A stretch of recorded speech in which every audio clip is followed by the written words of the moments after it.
শৈশবকালটা কতই না ভালো ছিল। পরিবারের সবার সাথে একসাথে থাকতাম।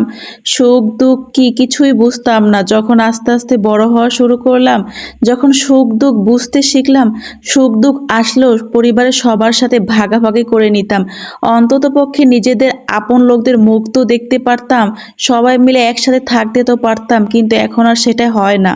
এই যে দেশের এমন একটা পরিস্থিতি, পরিবারের সবার কথা খুবই মনে পড়ে, খুবই চিন্তা হয়, কিন্তু কি করার, এমন দূরেই থাকি। বাবার বাড়ি আর শ্বশুর বাড়ি হচ্ছে এক জায়গায়, আমি থাকি হচ্ছে আরেক জায়গায়, খুবই দূরে।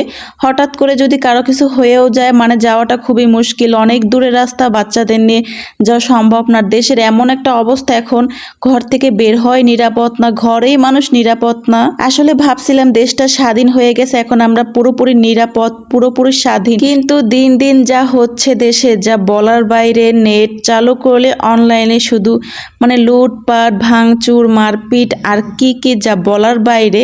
আসলে আমাদের এলাকার অবস্থা খুবই খারাপ, সব জায়গার অবস্থা খুবই খারাপ। আসলে দেশের এমন একটা সময় গেল, পরিবারের সবার সাথে একটু দেখা করব, তাদের মুখটা দেখবো, একটু সময় কাটাবো তাদের সাথে কয়েকটা দিন, কিন্তু ঘর থেকে যে সাধারণ মানুষ বের হয়ে যে যাবে, তারও কোনো নিরাপত্তা নাই। এটা কেমন স্বাধীন দেশ জানি না। আসলে 1971 সালের যুদ্ধ দেখিনি, কিন্তু 2024 সালটা একদম স্মরণীয় হয়ে থাকবে।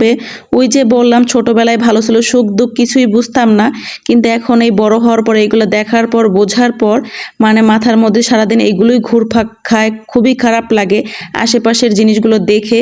তা যাই হোক, অনেক কথাই বললাম। এখানে কিন্তু আমার রান্নাবান্না প্রায় শেষের দিকে।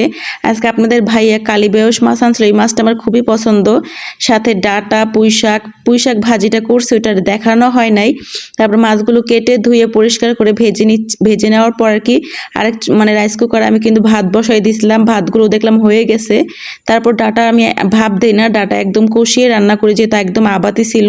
আর আমি কিন্তু যে কোনো মানে তরকারিতে খুবই কম মশলা ইউজ করি, কারণ আপনাদের ভাইয়ের একটু হার্টের প্রবলেম, ডাক্তার একদমই নিষেধ করেছে। তারপর আমি টুকটাক খাওয়া পরে, যেমন হলুদ মরিচের গুঁড়ো তো খেতেই হবে, একদম এটা ফ্রেশ ভাঙানো, একদম মানে বাজারে কেনা ওইটা না, একদম বাড়ি থেকে আনা। তারপর জিরা, ধনিয়ার গুঁড়ো এগুলো ইউজ করি খুবই কম, আর কোনো মশলা দেই না। যখন মুরগি রান্না করি বা গরু রান্না করি, তখন আমি ওটার মধ্যে মশলা ইউজ করি, মাংসের মশলা আর আদা রসুন। এছাড়া কিন্তু আমি কোনো কিছুতে আর কি মশলা ইউজ করি না। তো এখানে কিন্তু আমার রান্নাটা হয়ে গেছে। আর মাছটা আজকে খেতে এত ভালো লাগছিল, মানে একদম তাজা ফ্রেশ ছিল, নদীর মাছ, সাথে ডাঁটাটাও ফ্রেশ ছিল, একদম ক্ষেতের। যেহেতু গ্রাম এলাকায় থাকি, সব কিছু টাটকা টাটকা। আর পুঁইশাকগুলো খুব তাজা ছিল। পুঁইশাক কিন্তু আমি ভাজি করে নিয়েছিলাম অফ ক্যামেরায়, ওইটার দেখানো হয় নাই। আসলে বাসার সামনের পরিস্থিতি খুবই খারাপ, মানে বারবারই শুধু বাসার সামনে উকি ঝুঁকি দিয়ে দেখি কি অবস্থা, কি অবস্থা। আসলে নিজের এলাকার মানুষজন কারোই মুখ দেখি না, খুবই খারাপ লাগে, কিন্তু কি আর করার, দূর দেশে থাকি চাকরির ক্ষেত্রে, খারাপ লাগলেও করার কিছু নাই। তা কথা বলতে বলতে কিন্তু আমার খাওয়া দাওয়ার মানে রান্না বান্না কমপ্লিট, একদম লেবু দিয়ে ভাত একদম মাখিয়ে খাচ্ছি, দারুণ মজা। আজকের ভিডিওটা এখানেই শেষ করছি। সবাই ভালো থাকবেন, সুস্থ থাকবেন। Thank you for watching. আল্লাহ হাফিজ।